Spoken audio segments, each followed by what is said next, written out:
वही उन्हीं की देन है चित्रगुप्त की। वो आए और उन्होंने कहा कि आपसे एक गलती हो गई थी, गलती हो गई थी। उन्होंने कहा कौन सी गलती हो गई थी, वो आप बताइए मुझे। बोले आपने एक तितली पकड़ा था और तितली के पीछे कांटा चुभोया था। बोले उस समय मेरी उम्र कितनी थी, बोले 5 साल। चित्रगुप्त ने कहा 5 साल। बोले महाराज आपके दरबार में या किसी भी संविधान में ऐसा कोई नियम है? 5 साल तक तो बच्चा अबोध माना जाता है और मुझे उस बचपन की सजा इतनी बड़ी सूली के रूप में दी। ऐ धर्मराज मैं तुझे श्राप देता हूं, तू जा करके मृत्यु लोक में जन्म लेगा, नीच कुल में जन्म लेगा, तू कुछ नहीं कर पाएगा। ये मांडव्य ऋषि का श्राप था। तब वही धर्मराज के जगह पे पूखा एक देव थे, उन्होंने कार्यभार संभाला था। धर्मराज के कार्यभारी धर्मराज वो बने थे पूखा देव, और धर्मराज विदुर के रूप में आए थे, जन्म लिए थे, जो कौरवों के महामंत्री थे। लेकिन उनकी कोई नहीं सुनता था, सब डांटते थे उनको। दुर्योधन डांटता था, दुशासन डांट देते थे। हे महामंत्री, महामंत्री की बहुत पावर होती है, लेकिन महामंत्री का पद लेकर के भी कुछ नहीं कर पाई। ये श्राप था। और वही मांडव्य ऋषि, गौर कीजिएगा माताओं बहनों, ये कथा बहुत सुनाते होंगे लेकिन को सब नहीं बताएंगे। वही मांडव्य ऋषि एक भारतीय नारी पतिव्रता सती कौशिकी से हार गई। उन्होंने क्या श्राप दिया था कि मुझ ऋषियों के अनादर का अरे बना है सबब तू। उसके पति को श्राप दिया था कि मुझ ऋषियों के निरादर का, पैर लग गया था उसका। वो कौशिकी का पति कोढ़ी था, अपाहिज था, उसका पैर ऋषि को लग गया तो उन्होंने श्राप दिया कि मुझ ऋषियों के निरादर का बना है सबब तू, तो कल सूरज उदय होते ही मर जाएगा तब तू। सती कौशिकी ने कहा बाबा आप श्राप दे रहे हो, ऐसा ना करो बाबा। अब बाबा श्राप अब ना दीजिए इस अनजान के लिए, हे बाबा मुझको तो क्षमा कीजिए भगवान के लिए। बाबा मुझे क्षमा कर दो। तब भक्ति पे नाज है तो मुझको भी अपनी इस स्वामी की भक्ति पे नाज है। हे बाबा मांडव्य ऋषि, जा बल दिखाओ औरों को नैनों की नोक से, अरे सूरज को निकलने न दूंगी अपने तेज से। अगर सूरज के उदय होने पर मेरा पति मरेगा तो मैं ये प्रण करती हूं कि सूरज ना उगेगा। बाबा कान खोल के सुन लो, होते ही सुबह अगर मेरा सुहाग जो मरेगा तो मैं भी ये प्रण करती हूँ सूरज न उगेगा। यदि मेरे अंदर सतित्व है तो मैं प्रतिज्ञा करती हूँ कि सूरज नहीं उगेगा। आखिर हुआ भी वही, दूसरे दिन प्रलय जैसा माहौल हो गया, सूरज नहीं निकल। हे माँ आप कौशिकी को समझाइए, आप कौशिकी को समझाइए। जा करके अनुसुईया ने कौशिकी को समझाया, कौशिकी बात मान गई, विधवा हो गई, लेकिन स्वयं नारायण को प्रकट होना पड़ा। सती अनुसुईया के आवाहन पर भगवान ने आकर के उसके पति को रूपवान बनाया, सौंदर्यवान बनाया, और मांडव ऋषि उस सती से परास्त हो गए। ये होता है भारतीय सतियों की कथा। ये हमारे यूट्यूब चैनल पे सती कौशिकी के नाम से ये कथा डाली गई है। अगर आप जानना चाहें पूरी कथा तो देख लीजिएगा। अब हम चलते हैं सत्य और धर्म। सत्य कथा, सत्यनारायण की कथा ही यही है, सत्यम वद धर्म चल। सत्य बोलो और धर्म को पकड़े रहो। आखिर उधर धर्म का अपमान हुआ तो कौरवों का पतन हो गया, और बहुत गलती करने पर भी इधर पांडवों की तरफ धर्मराज युधिष्ठिर का अपमान नहीं हुआ, जबकि द्रौपदी को दांव पे लगा दिए थे। लेकिन भाइयों ने कुछ नहीं बोला। तो क्या हुआ, इधर विजय हुई, स्वयं नारायण उनके साथ हो गए। जहां धर्म है वहीं नारायण है, जहां अधर्म है, जहां धर्म का अपमान है, वहां विनाश है। यह हमारा इतिहास गवाही। इस सत्यनारायण की कथा ये शिक्षा देती है कि सत्यम वद धर्मचर्य। इसका शुभारंभ कहाँ से हुआ? नैमिषारण्य तीर्थ स्थल में सूत जी अपने सभी शिष्यों को ये ज्ञान दे रहे थे। शिष्यों ने प्रश्न किया, आने वाला समय कलिकाल कैसे गुजरेगा, क्योंकि इसमें अटैचमेंट बिफोर जजमेंट होता है। बोले अच्छा ठीक है, बता रहा हूँ। यही प्रश्न कभी नारद जी ने भगवान विष्णु से किया था। बस भगवान विष्णु ने नारद जी से बताया था। नारद जी को क्या प्रश्न किया था नारद जी ने कि महाराज मैं मृत्यु लोक पे विचरण करने गया था, लोग अस्पतालों में भरे पड़े हैं, तरह तरह की आदि व्याधि से परेशान हैं, भूखों से परेशान हैं। भगवान विष्णु ने कहा नारद, जैसी करनी वैसा फल, आज नहीं तो निश्चय कल। एक कलयुग में ऐसा ही होगा, जो जैसा करेगा वैसा ही भरेगा। यदि जाने अनजाने में कोई गलती हुई है तो नारद एक उपाय है, वो सत्यमवद धर्मचर्य, यही सत्यनारायण की पूजा। सत्यनारायण दही, गेहूं का चूर्ण, कसार, पंजीरी आदि आदि, यही सब भगवान का इसमें पूजन किया जाता है। रात्रि जागरण किया जाता है। भगवान का स्मरण सुमिरन करते हुए जो इस कथा को सुनता है उसके ऊपर नारायण की कृपा बरसती है। यही बात सूत जी ने अपने नैमिषारण्य तीर्थ स्थल में सारे शिष्यों को बताया। इति स्कंद पुराणे रेवाखंडे सत्यनारायण व्रत कथायाम प्रथमो अध्याय। बोलो सत्यनारायण भगवान की जय, बोलो सांचे दरबार की जय। सबका फूल लेके चढ़ा दिया करो। बिटिया करीब से, बिटिया को बुला लो, यहाँ से दे, थोड़ी देर मेहनत करे, आप पापा को दे दे।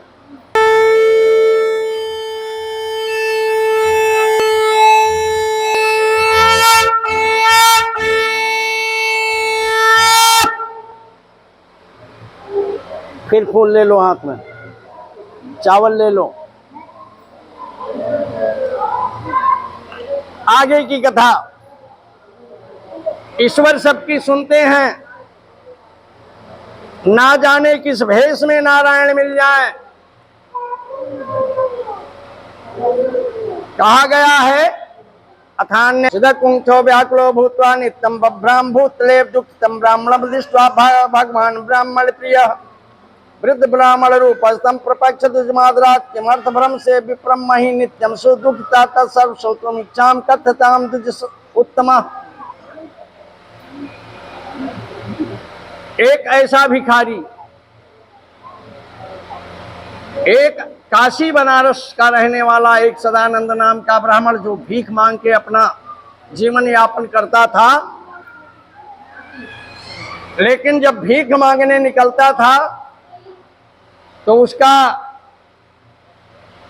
एक भजन प्रिय था। वही भजन गाते हुए नित्य प्रति जाया करता था।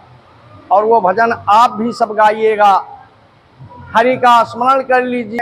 नारायण श्रीमन नारायण, ताली बजाओ। नारायण श्रीमन नारायण नारायण ना, हे लक्ष्मी नारायण नारायण नारायण, लक्ष्मी नारायण नारायण श्रीमन नारायण नारायण नारायण श्रीमन नारायण नारायण, हे बद्री नारायण नारायण नारायण, बद्री नारायण नारायण, लक्ष्मी नारायण नारायण नारायण, लक्ष्मी नारायण नारायण श्रीमन नारायण नारायण, यही उसका नित्य का नियम था। आखिर आप लोग केवल बद्री नारायण सुने हैं, लेकिन ये जानते नहीं है कि बद्री नारायण कौन है, बद्री कौन है। बद्री का मतलब है बेर। मेरे भगवान विष्णु उस स्थान पे तपस्या कर रहे थे। लक्ष्मी जी ने अपने पति को आराम देने के लिए बेर का वृक्ष बन के उनको छाया प्रदान कर रही थी। बेर का मतलब है बद्री, बेर का मतलब है बद्री। वो लक्ष्मी जी बेर बनी हुई थी, भगवान उसके नीचे ध्यान मग्न नर नारायण के रूप में। नर थे अर्जुन और नारायण स्वयं भगवान विष्णु थे, तपस्या कर रहे थे। इसीलिए उस स्थान का नाम ही बद्री नारायण पड़ गया। जैसे लक्ष्मी नारायण, सीताराम, राधे श्याम, वैसे बद्री नारायण यानी बद्री जी जो है लक्ष्मी हैं और नारायण साक्षात विष्णु भगवान बेर का रूप धारण किए थी, इसीलिए उस स्थान का नाम बद्री नारायण। बहुत जल्दी खुश होते हैं, लेकिन पहले परीक्षा लेते हैं। कैसे? वह भिखारी सदानंद जो बनारस वाला था, भीख मांगने जा रहा था, उसके निकट एक कुशी जैसे भेष बाना में भगवान आ गए और कहने लगे, सुनो महाराज, भीख क्यों मांगते? निंदित कर्म है भीख मांगना। उसने कहा, क्या करूं, मेरे पास कोई उपाय नहीं, कोई चारा नहीं है, और जीने का सहारा जो छोटे छोटे बच्चे हैं उनका पालन पोषण कैसे करूं? बोले, श्रम करो, श्रम ही पूजा है। हाथ पैर तो हिलाना ही पड़ता है कि गद्दे पे बैठ के भोजन मिल जाएगा, नहीं, श्रम ही पूजा है। उसने कहा, श्रम भी करके देख लिया, जमीन जायदाद में जो लगाता हूं वही नहीं आता। बोले, या तो तुम धर्म से हट गए हो अथवा अपने सत्य को छोड़ चुके हो। सत्यम वद धर्मचर, सत्य बोलो और धर्म को पकड़े रहो। और इसकी पूर्ति के लिए भगवान सत्यनारायण का पूजन अर्चन वंदन विधि विधान सारा कुछ बता दिया। वही केले का फल, दूध घी दही गेहूं का चूर्ण कसार आदि सारी बात समझा दिया। उसने संकल्प किया। संकल्प करते ही उसे रात भर नींद नहीं आई। दूसरे दिन उठा और भीख मांगने गया, बहुत सारा धन मिला। ऐसे धनिकों की बस्ती में पहुंचा जहां बहुत सारा धन मिला। उसने आकर के आनंद फानन में भगवान सत्यनारायण का पूजन शुरू किया। भगवान सत्यनारायण का पूजन कर ही रहा था कि लकड़हारा आ गया। आप सबने नहीं देखा होगा लकड़हारा, लेकिन मैंने तो बहुत करीब से देखा है। वही लोग जो पत्तल लगाते थे, पार्ट टाइम में लकड़ी तोड़ करके बेच करके अपना जीविकोपार्जन करते थे। बड़ी गरीबी थी हमारे देश में, आदिवासी कह लीजिए, ऐसे इस रूप में होते थे। आज हमारा देश कितना परिवर्तनशील हो गया है। आज एक आदिवासी महिला द्रौपदी मुर्मू ही भारत की प्रथम नागरिक के रूप में राष्ट्रपति बनी बैठी हैं। ये आज के बदलते हुए भारत का दृश्य है।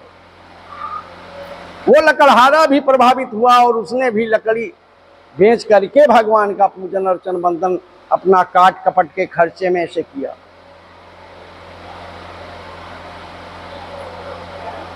उनको सुख शांति मिलने लगी।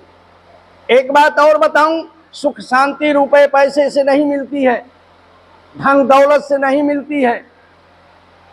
एक सुखराम टेलीफोन विभाग के संचार मंत्री थे ना, गद्दा बनाए थे रुपए का, उस पे सोते थे, जेल जाना पड़ा था।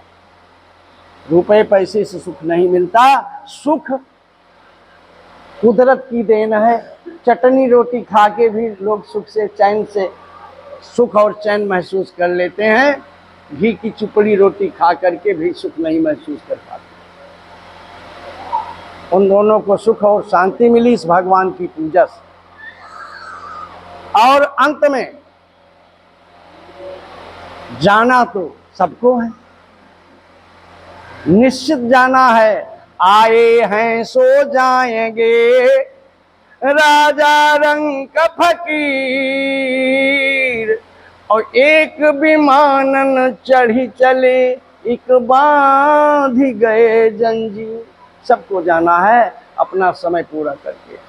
जितनी चाबी राम ने भरी है ना, उतना ही ये खिलौना चलेगा। उसके बाद खिलौना चलना बंद हो जाएगा। हम आप 21,600 सांस एक दिन में लेते हैं। जितनी सांस लेना है उतनी ही सांस लेंगे। आखिर वही लकड़हारा, वही सदानंद ब्राह्मण काशी वाला यहाँ से गए और वहाँ भी आए, वे पूरा हुआ तो फिर आए तो वही सदानंद ब्राह्मण जो है सुदामा के रूप में जन्म लिया, और वही लकड़हारा नैया चलाने वाला निषाद राज के रूप में जन्म लिया, जो लड़ गया था राम से, कहा बिना पैर धोए नाव पे नहीं बिठाऊंगा। धन्य है वो लकड़हारा। अगले जन्म में वही निषाद राज बना।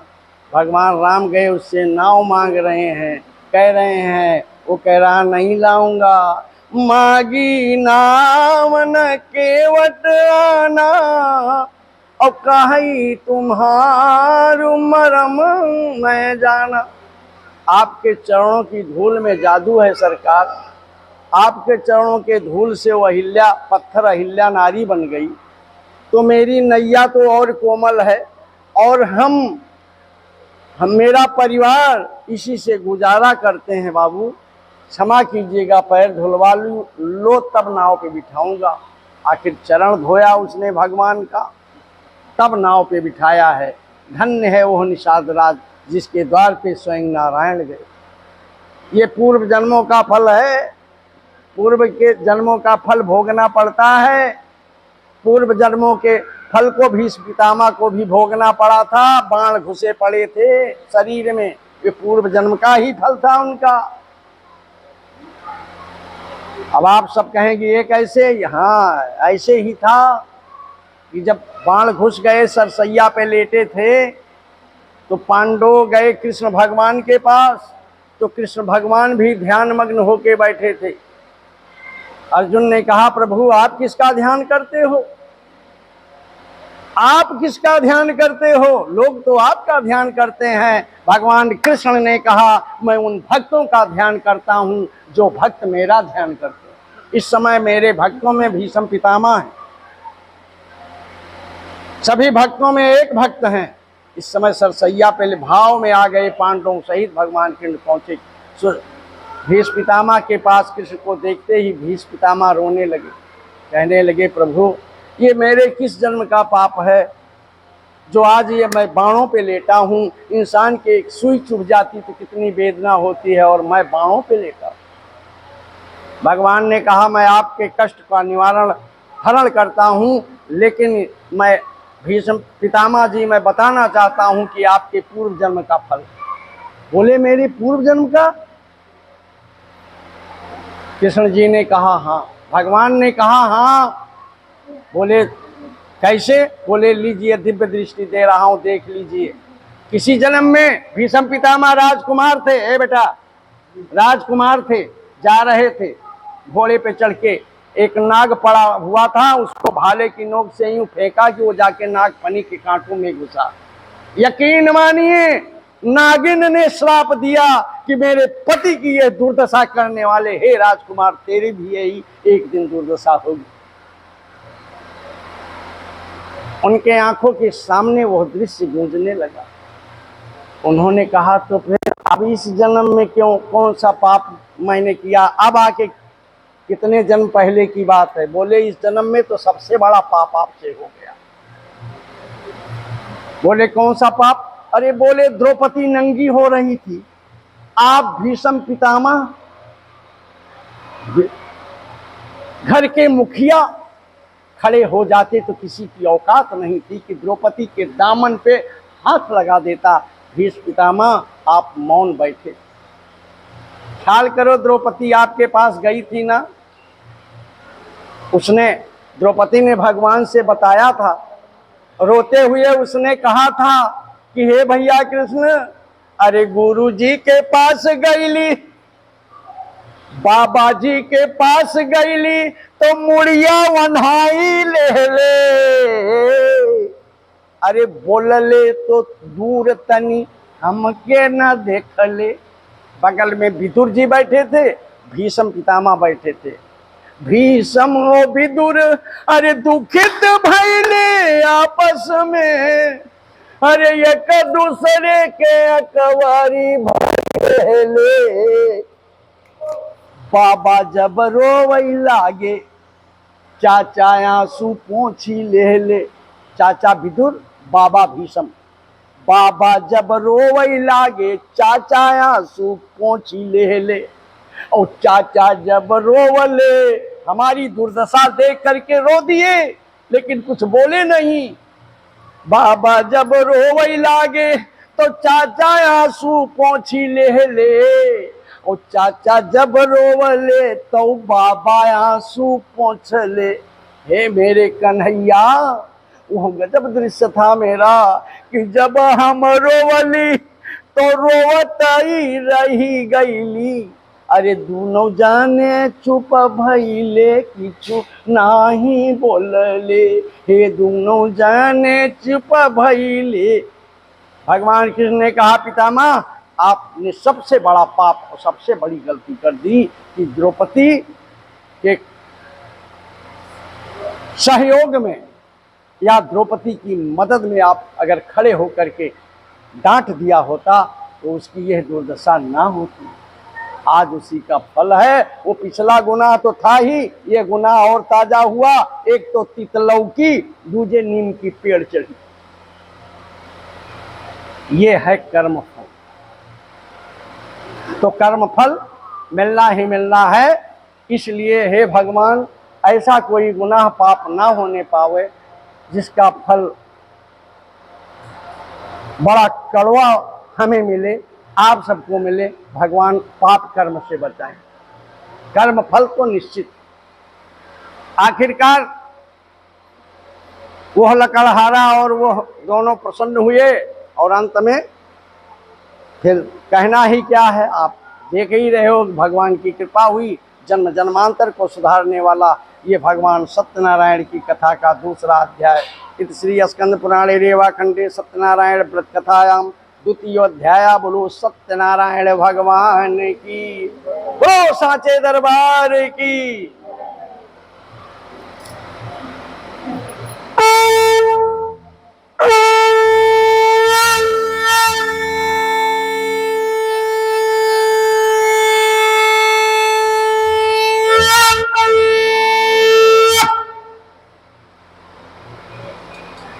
फूल ले लो, चावल ले लो। आज हम भी धन्य हो गए कि जुगल जोड़ी दादा और अम्मा को कथा हम सुना रहे हैं।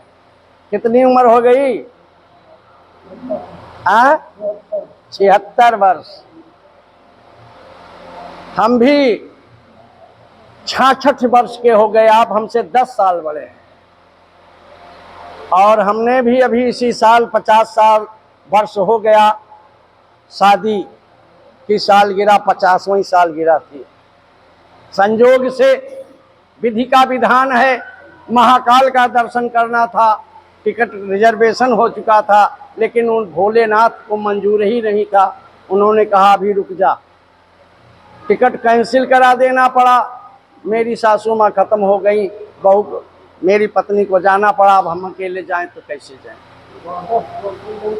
तो अपना सोचा हुआ नहीं कुछ होता। जब उनकी कृपा होती तभी होता है, तभी सब कुछ होता है। धन्य है आप 76वें वर्ष में हैं। अम्मा पिताजी, भगवान और लंबी उम्र दे, आपको शक्ति दे, और अगले बार वर्ष भी यही मंदिर में ही भगवान सत्यनारायण की कथा करने का मुझे सौभाग्य मिले।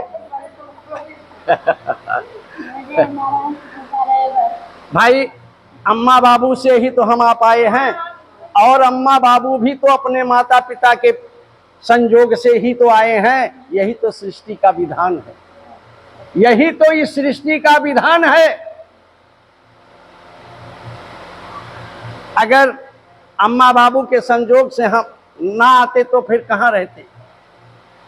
ऐसा ही है, सृष्टि चैन चलता रहे, ये भी बहुत बड़ी कृपा भगवान की है। अगर किसी का चैन रुक गया तो बहुत व्यथा होती, बहुत कष्ट होता है। वही इस तीसरे अध्याय में है।